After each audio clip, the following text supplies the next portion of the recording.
Yeah, it makes things way easier for me. I can blame him on He lives his life. He just I can blame everything on Just Jeremy, lay it on him. and it works out. All right, We're off to a strong let's start. rock and roll. Preseason poll came out today. Carolina was 8th. Is that right? Your thoughts? I think we're a very, very underrated group. I know we had a lot of really key guys who left for the draft this year, but we have a lot of young guys and a lot of transfers that are going to come in and make an impact right away. So, chip on our shoulder. I feel like the past 3 or 4 years since I've been here, we've been rated pretty highly, and we haven't been able to come out on top and be anticipated the way we're supposed to. And I feel like with the chip on our shoulder now, being ranked 8th, it gives us perspective, and there's no pressure on our backs. There's a general belief that it doesn't matter. In college football these days, it's so hard to project. So do you find little things to get fuel from something like this? So you're saying it's a chip, although it really doesn't matter that much. So you're just looking for fuel, and this is kind of giving you guys a little bit of that? Yeah, it's just extra fuel. Like you said, it really doesn't matter what you're ranked at all during the season, before the season. But, for me, being ranked 8th after the way we finished, I've seen the teams who came in, I've seen the teams now. And I believe we're one of the best teams in the country, one of the best teams in the conference. So, it puts the chips on my shoulder, and then, as a leader, it trickles down to all the younger guys, and knowing that some people out there don't believe in us. So it'll work out. I got to ask this. Since you weren't representing the team with interviews last week and you were part of the media, did you get to vote? Nah. Oh, that's a good question. Nah, I actually didn't. You should have got one, honestly. That was crazy. Okay, so You actually did get an email to vote for the game. Oh, are you serious? Yeah, you didn't get to vote. There we go. So Blame game. where would you put you guys? Bumped it up UNC higher, would have been number why one. not? No, really. Absolutely. How did that work out doing that at the ACC? How did you manage to get credentialed and all that? I don't think I've ever seen another player at another school do what you did. I just gotta give props to Jeremy and Coach Brown. They, for me, they know my goal after I get done playing football is to be a broadcaster, sports anchor, reporter, anything in that field. So, just being able to have the opportunity like that, I don't think any other school in the country would have had that opportunity for me. So, being able to come here, and Coach Brown was on TV. He knows how to talk. He's done this stuff before. Him and Jeremy have the connections I can use in the future. So, they decided to hook me up for it, and I was all in. I'd love to be a player and be interviewed, but also it just gave me contacts, it gave me connections, and allowed me to practice for the future. Was it awkward talking to opposing players? I remember you asked Grayson McCall what it'd be like to play. I asked the guys I knew, so it wasn't too awkward. But at the same time, in the future, that's what I'm gonna have to do. So I had to get used to it sooner or later. I saw you do some interviews. I think Eric McLean did one with you.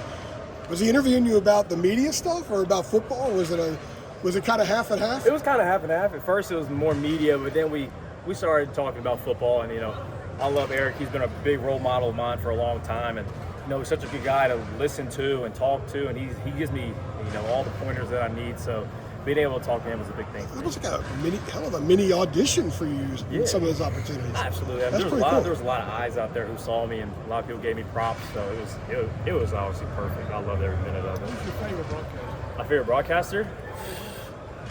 It might be Eric now. I got to give props to Eric. Either Eric or Desmond Howard. I love the whole college game day crew. Oh yeah, that's that. Being on that at that desk is definitely one of my dream jobs. That or ACC Network. Who at the J schools helped you, pursue these broadcaster dreams? I'd honestly say my creative sports writing teacher, Professor Crothers. I remember the biggest thing for him is that he wrote, I guess, the first article about Tiger Woods, and it was a while ago. So when he told me about that, I was like, yo, that's crazy.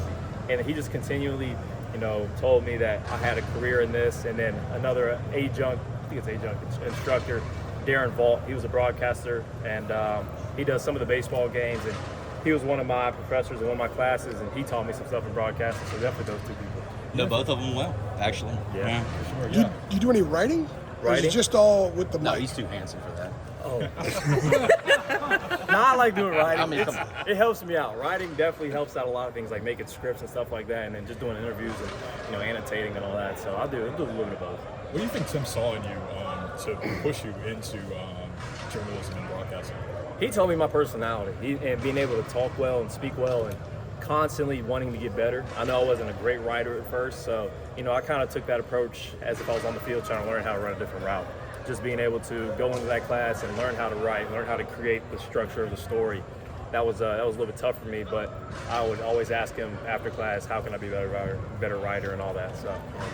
JJ, in your view, how will this offense be different than it was last year? I'm assuming it's obviously going to be a different quarterback, mostly a different offensive line. I'm assuming there will be some differences in just the way you guys play.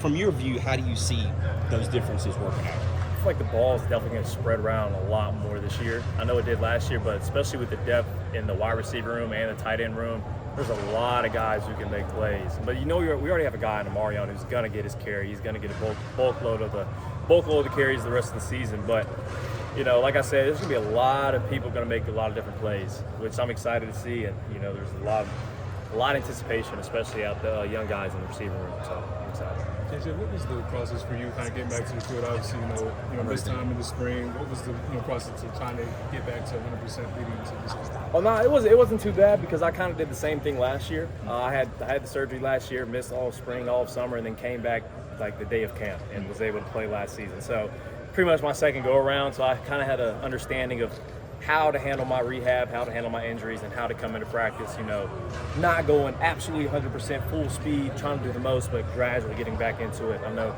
we got 2-3 weeks away till week 1, so that's the main goal, is being ready for the game against Minnesota. That's a pretty best feeling, 100% at this point. Yeah, absolutely. With all the playmakers that you mentioned, you have different quarterback situation now. Do you see a lot of that kind of short distribution, getting a bunch of different guys the ball in space and kind of playing off the run game, how linebackers are going to have to stay tight because of Omarion? You think that's going to sort of enhance spreading the ball around, especially underneath the defense, letting you guys turn your wheels? Yeah, because you can tell everyone's scared of Omarion. I know defense are going to be plotting around him and wanting to stop the run game, so that opens up the game for us. So it'll be a lot of one-on-one matches. I anticipate that, watching some film against Minnesota. I know they do a lot of one-on-one stuff on the outside, and pretty sure they're going to fill the box trying to stop Omarion, so that just gives us out on the outside and tight ends and slots, opportunities to make plays, and that's something we strive for, and that's what we want. Is this the most number of playmakers, tight ends, receiver that you guys have had since you got here? Oh, absolutely. The depth of it? There's countless numbers of people who can make plays in offense, in the running back room, Amarion's going to get his plays, but, a guy like Darwin Barlow, Bullet, Caleb Hood, those are all guys who can still make plays. And then, like I said, in the receiving room from some of the old guys, I'm Unk now, so it's a little bit different. But then you got the young guys, and then in the tight end room, we have a lot of people who can make plays. And especially all three quarterbacks. They're all different in their game style, but they all are gamers and playmakers. Willie Nate was on. last night. I thought Nate was on too. Just from a sports broadcaster perspective, how would you describe Willie Lampkin? and how he does, how he plays? He's very fiery. I don't know if it's like politically correct to say like short man syndrome, but like at the same time for him, he's always really aggressive, but he's a guy who he loves to be vocal, he loves to talk, he loves to lead. He's a natural leader.